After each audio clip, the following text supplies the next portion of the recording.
कृष्ण की गुणावली गाओ, उनकी लीला गाओ। यही कह करके नारद चले गए और व्यास जी ने आंख बंद किया तो उन्हें कुरुक्षेत्र दिखाई दिया। क्योंकि भागवत के पहले की व्यास की रचना महाभारत है। 17 पुराण की रचना करने के बाद व्यास जी ने तब महाभारत की रचना किया। जल्दी में महाभारत पूरी हुई थी।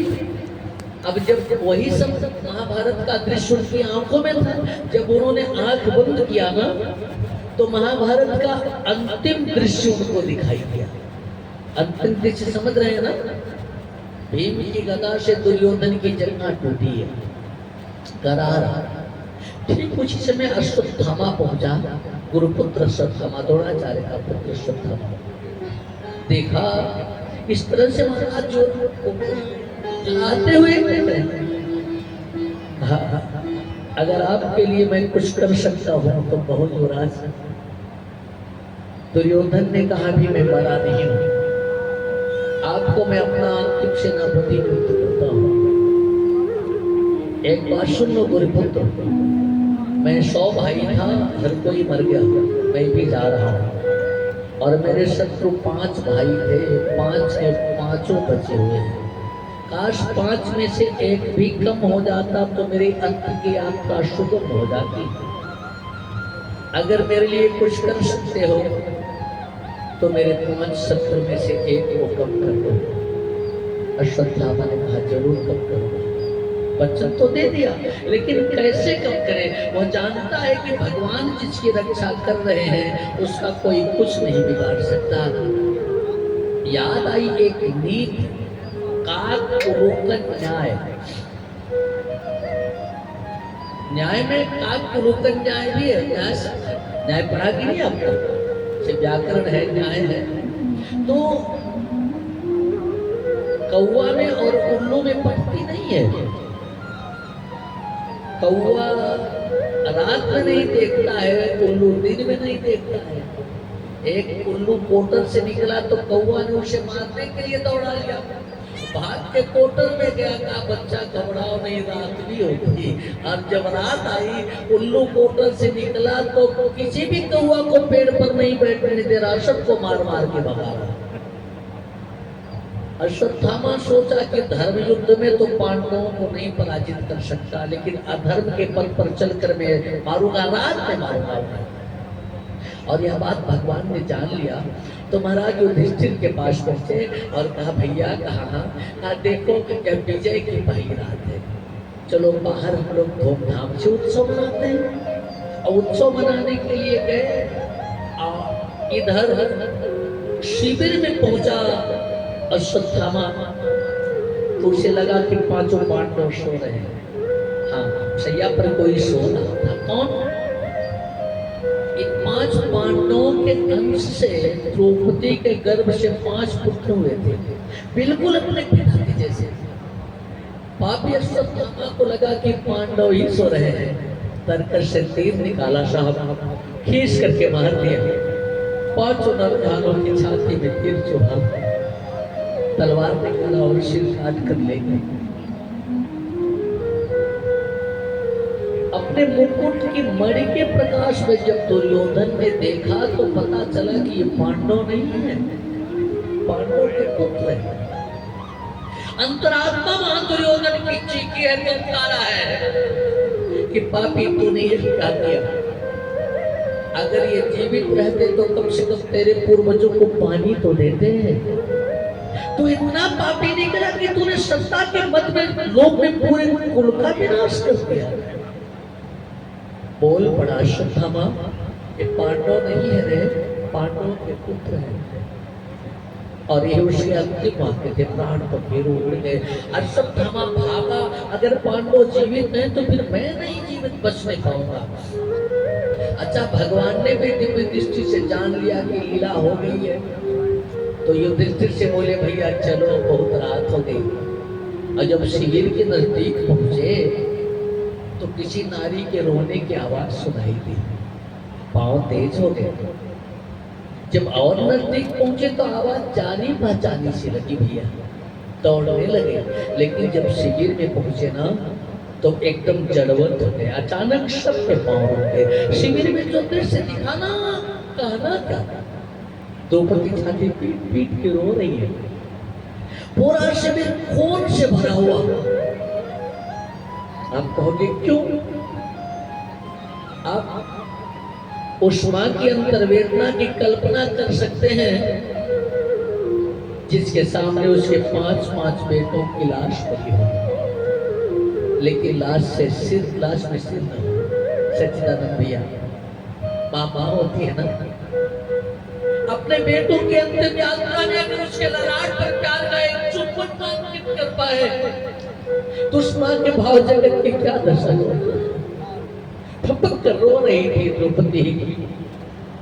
भगवान कृष्ण ने पहुंचकर पीछे से हाथ धरा सिर पे ना, सजल ने तो द्रौपदी ने तो कहा कि सो आज मुझे पता चला कि पुत्र शोक क्या होता है।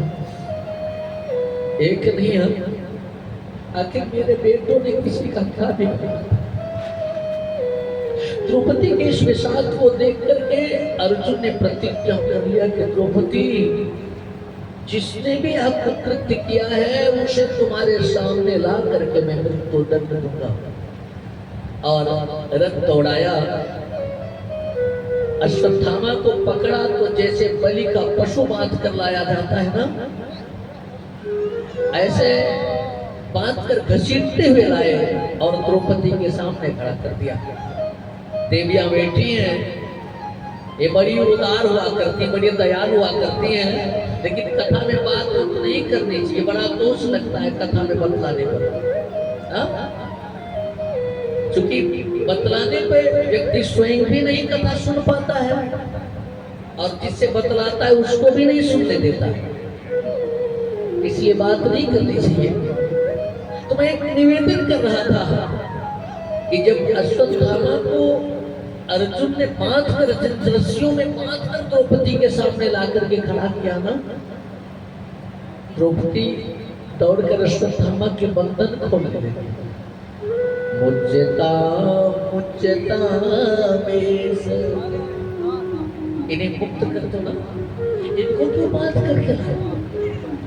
और तुम्हें नहीं पता पांचाली, इसी पापी ने तेरे बेटे का वध किया है।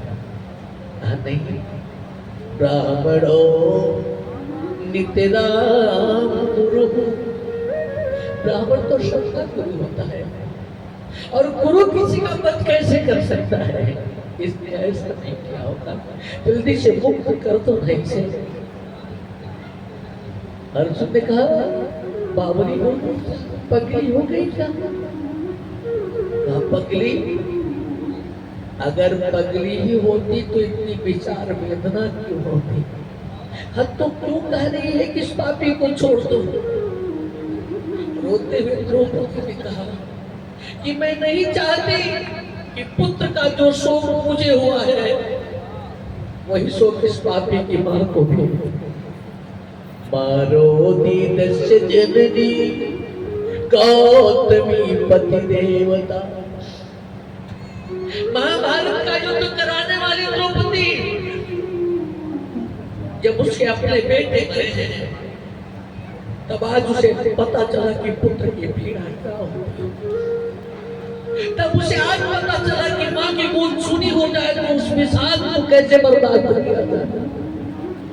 हमारो दीनस्य जननी गौतमी पति देवता, मैं नहीं चाहती कि इसकी मां गौतमी भी पुत्र शोक में पागल हो जाए, इसलिए इसे छोड़ दो।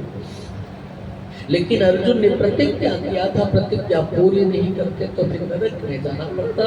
कन्हैया के इशारे पर अश्वत्थामा के माथे की मणि निकाली और धक्का देकर अपमानित करके निकाल दिया। जा पापी, अब तेरे माथे का ये घाव कभी नहीं भरेगा, इससे हमेशा रक्त बहता रहेगा, पीप बहती रहेगी, दुर्गंध आती रहेगी, कोई तेरे पास खड़ा नहीं होगा। बिना बताए ही लोग जान जाएंगे कि तूने बाल हत्या किया है। अपमान की आग में चलता अश्वत्थामा चला जा रहा है। समाज के सम्मानित लोग बैठे हैं। एक बात बताओ, संभावित कहा अब जैसे लाहू मरण कोटि समदार किसी सम्मानित व्यक्ति का अपमान हो जाए वकील साहब, तो मृत्यु से करोड़ों गुना ज्यादा उसे पीड़ा होती है।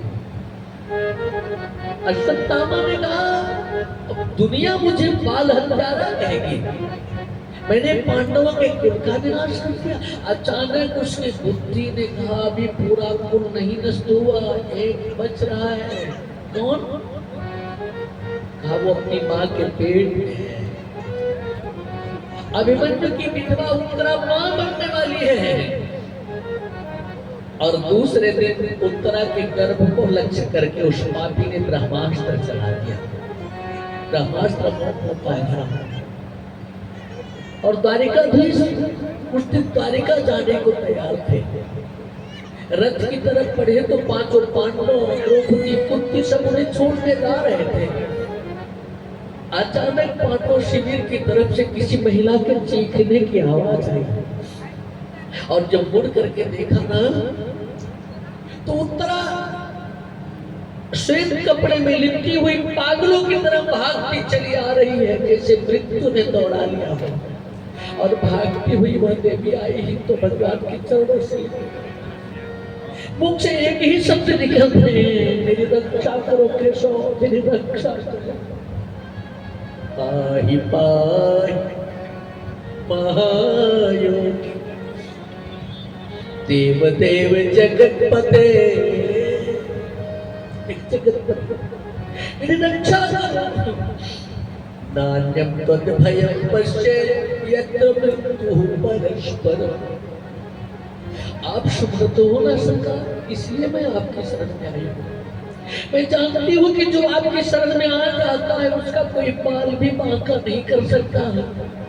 एक कन्या, मैं छत्राणी हूँ और छत्राणी मरने से नहीं डरती है, लेकिन छत्राणी होने के साथ साथ मैं एक माँ भी हूँ। मेरे उधर शिशु को बचा लो ना।